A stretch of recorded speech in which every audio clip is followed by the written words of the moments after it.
India is a country with 1.37 billion people, of which only less than 3% are following Christian faith. Already from the first century of the Christian era, the people of the Indian subcontinent heard the good news from Apostle Saint Thomas. According to a popular legend in an apocryphal gospel, Saint Thomas preached the good news not only in Malabar, in the southern coast of India, but also in North India, where he came as a master builder in the palace of the king Gondaphorus. Whatever be the veracity of this legend, Christianity did not flourish in North India as it did in the south. The apostolic and missionary enthusiasm of the Syrian Christians in Malabar was kindled by the founders of the CMI congregation in the second half of the 19th century. Among them, Father Kuriakos Elias Chavara, with his leadership in the Malabar Church, pioneered and promoted various apostolic and missionary activities. He reminded and revived the missionary command of the Lord, which was further continued and intensified by the members of the CMI congregation in the 20th century. About 10 years before the promulgation of the missionary document Ad Gentis and other documents of the epoch-making Second Vatican Council, a group of CMI missionaries went to North India. The field of their work was the tribal villages of Raigad and Ambikapur in the Chota Nagpur area, which is today Chhattisgarh. It was a model of missionary cooperation as envisaged by the apostolic letter Maximum Illud by Pope Benedict XV in 1919.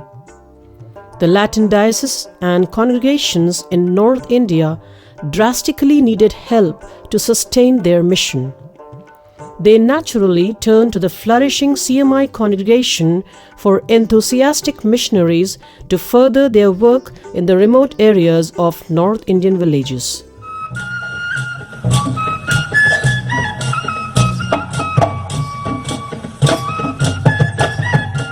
On 22nd January 1955, in the centenary year of the canonical foundation of the CMI congregation, Father Cassius Chamakalel, Father Diego Kodankandat, Father John Vianney Cardankavil set out from Kerala with the blessings of the then Prior General Father Maurice Valliaparambil. The CMI missionaries in Raigad, Ambikapur were the forerunners of the missionaries in the Chanda diocese and mission. More and more mission territories and dioceses were given to the congregation in the following decades. Chanda mission was the first ever systematic and organized CMI mission in North India. A group of young fervent missionaries, along with Bishop Januaris Palathurthi CMI, began the work of evangelization in Chanda in 1962.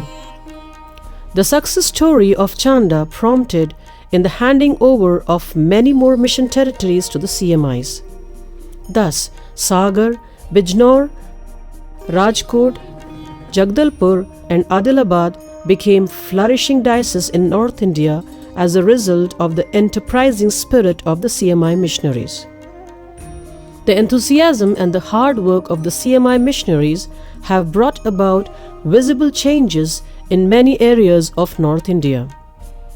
They have evangelized communities and cultures through many educational and awareness-creating enterprises, social development and empowerment programs, and pastoral services. Their relentless efforts of evangelization have converted many areas of barren terrains of our country into fertile and blooming landscapes. The CMI approach to evangelization in North India has followed the method adopted by the CMI founders, especially Saint Chavara. He had in his vision the all-round and integral development of the community in all fields: spiritual, cultural, social, and economic. Following his vision, the CMI missionaries have undertaken various apostolic activities in North India like spiritual renewal ministries, education and value dissemination, social development and awareness programs, care of the sick and the destitute, pastoral care of the faithful, religious instruction and mass media communication.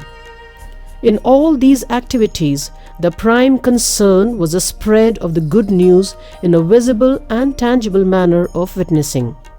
As the CMI missionaries entered the scene in North India, their initial efforts were to gather the scattered Catholics and the sheep without shepherds into the Eucharistic fellowship.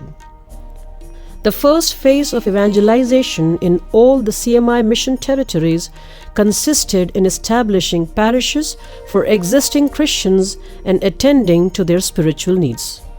In the second phase, the CMI efforts towards an evangelizing spirituality found expressions in the church art and architecture. There are various churches and shrines built to express the symbolic and spiritual meaning of Christian mysteries in Indian culture and religious idioms. In this context, the creative contribution of Father Joy Elangundapura CMI deserves to be highly praised.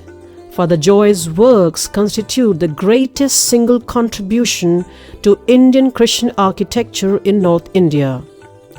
Remarkable contribution to Christian devotional literature, lyrics and music in Hindi for worshipful moments is done by Father James Mutikal CMI, Father Anto Amarnath CMI, and Father Sebastian Elevatungal CMI, following the footsteps of Saint Chavara. Similar efforts are done by our CMI fathers in different dioceses in their own local languages and dialects. The CMI initiatives to promote Christian spirituality with sensibility to Indian spiritual traditions are found in different Christian ashrams in North India. Father Swami Sadanand CMI and Father Anto Mundanmani CMI in Sachidanand Ashram Narsinghpur have attempted to give a CMI interpretation to the ashram movement in central India. Jeevandhara Ashram in Jai Harikal with Father Thomas Kochumuttam CMI keeps the flame of Christian ashram spirituality burning in the Himalayas. It was Saint Chavara's conviction that education to all children, irrespective of caste, creed and status, is a potent means to reform and rebuild society with noble human values. Education is the means to build society from the scratch. All the CMI missions are utilizing this means in a very effective manner. The CMI schools and colleges have set a benchmark of quality, excelling in academics and co-curricular activities.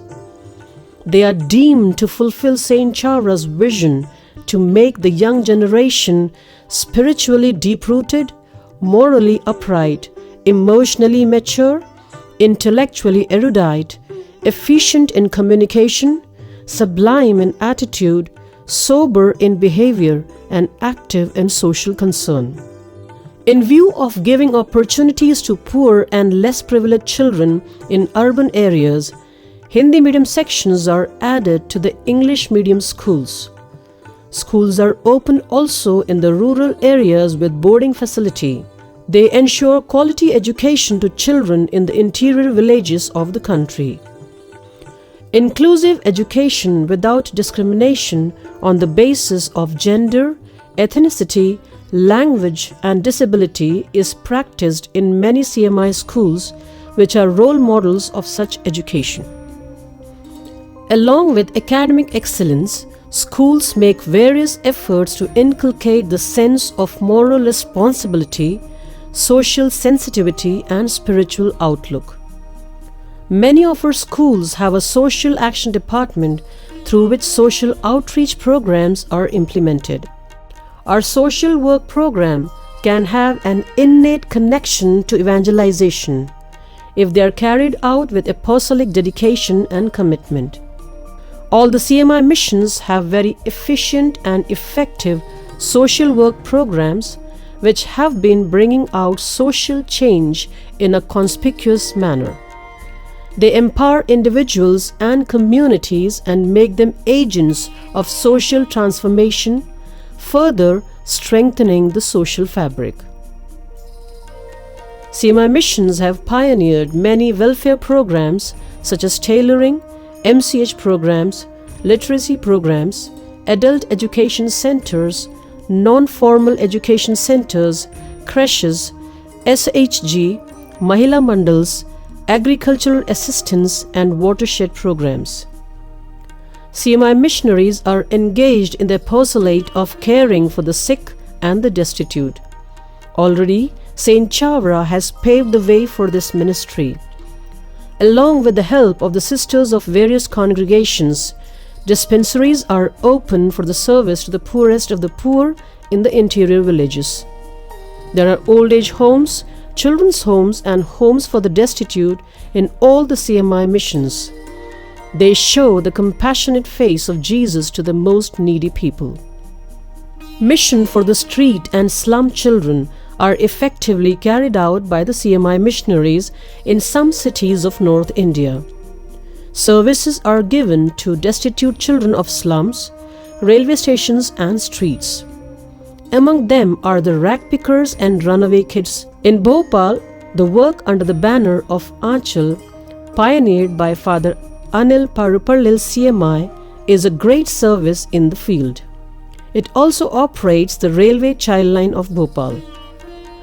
Moved by the plight of the people with HIV, AIDS and their total isolation from society, the CMI missionaries in Philip Care Aid Center in Kutch, Gujarat has opened a center for terminal care and later proceeded with prevention care, support and rehabilitation services of the victims of HIV. They provide palliative and compassionate care to the poor terminal AIDS patients who are rejected by society and family. They should experience a dignity in death and get funeral service in their own faith. Diagnostic, counseling, treatment and rehabilitation services are also offered for other HIV-affected people. Communication is an integral part of evangelization.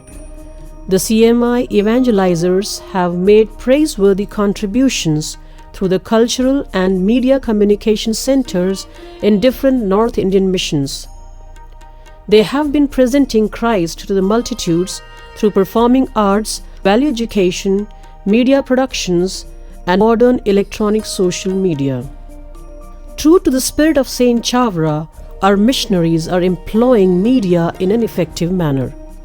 The early efforts of Jyoti Bhavan in Sagar are continued today by Navchetana MP Regional Communication Center in Bhopal. Much of the early Christian liturgical prayers and songs such as Morning Prayer, Way of the Cross, musical albums, etc. were produced for Hindi-speaking Syro-Malabar Christians by Jyoti Bhavan. The first ever organized students' movement for a better India in North India was a CMI initiative in Sagar. Go into the entire world and proclaim the good news to the whole creation. It is the missionary mandate to be fulfilled through all various means of communication. The most potent means of communication is the witness of life. Its possibilities cannot be exhausted because its inspiration is infinite. The ultimate goal of any CMI missionary is to build up the kingdom of God in human hearts, which is possible only through personal transformation. Hence, we need to experience the person of Jesus and spread His love around us through a witnessing life.